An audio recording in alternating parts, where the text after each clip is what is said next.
2s, and we have 2 DX models. We're also about to purchase some eSony readers. So we're exploring all these, but the lion's share of our responsibility so far has been, or our experience rather, has been with the Kindle 1, which you just saw the overview of. The Kindle 2 stores a lot more material and a lot more books.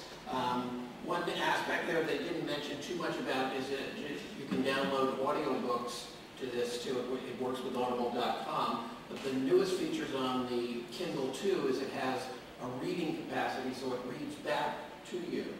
So for instance, if you want to know how to pronounce a word, or it's in English as a second language situation, or you're reading a book and you want to go out to your car, and on your way to work you want to listen to, you're really into it, and you want to listen to it as you're driving, you can listen to it being read back to you, and then pick up right where you were before when you get there if you wanted to continue reading. There's a lot of different aspects like that. One of the things that might work, and that we're exploring a little bit now that we've been doing some of the classes, it might work in a public library too, is the idea of reading groups.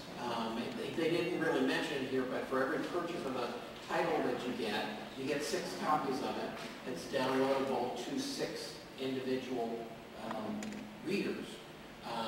So you can see how that might extrapolate out into like reading groups and things of that nature if you wanted to do that in a public library environment, perhaps having people come in and read and want to share different copies of it or things of that nature.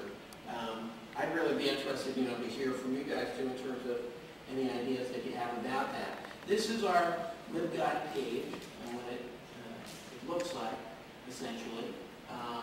We've got a number of different tabs across the top, including the readers themselves, an overview from Amazon of the different readers and different reviews, how it compares to other locations.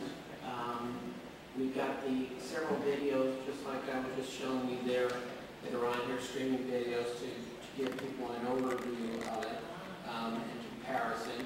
The Sony reader is the primary one that's out there in comparison. In general, they're very similar, they're about the same price.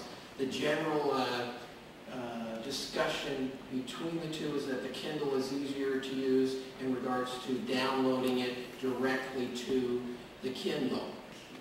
That doesn't matter probably all that much in a library environment, but the way that works is that means you download it to a computer, you use a USB port to download it to the individual ebook readers. So there's a few more steps involved with the process for Sony.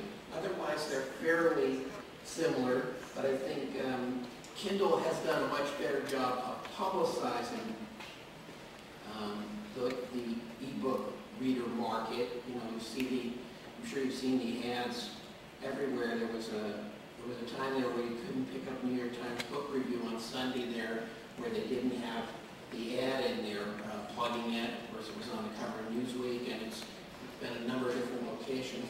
This is actually into our live version of our LibGuide through all of this, and it was.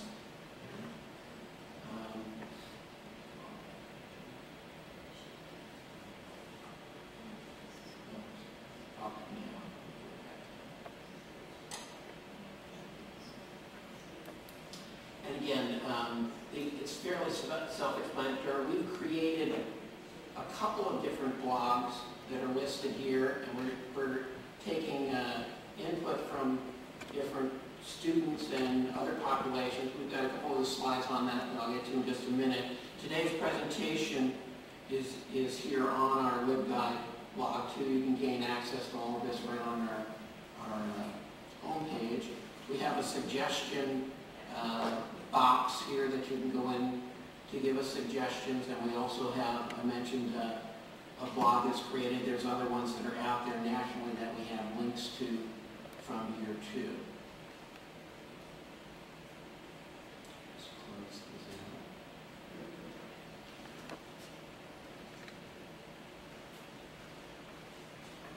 The presentation that we gave at Sept when we entitled Roses and Roses, a book is a book, just basically to start the whole discussion of, does the delivery system really matter all that much?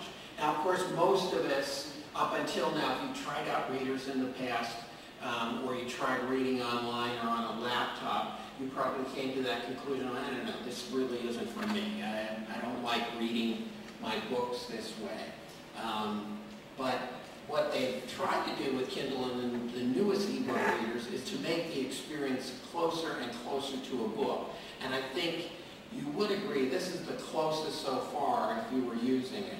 I've literally at home laid out just exactly like I do in horrible posture all the way back. I've got a paperback and everything and said, okay, what do I feel like with this? Is this any different? Do I like this? Do I like it more? Do I hate it? To compare it head to head. And I think for the most part, it compares extremely favorably. I like the convenience of it. It holds your book place. When you stop reading, you can come immediately back to where you want. You can jump around. You can read the newspaper all on the same device.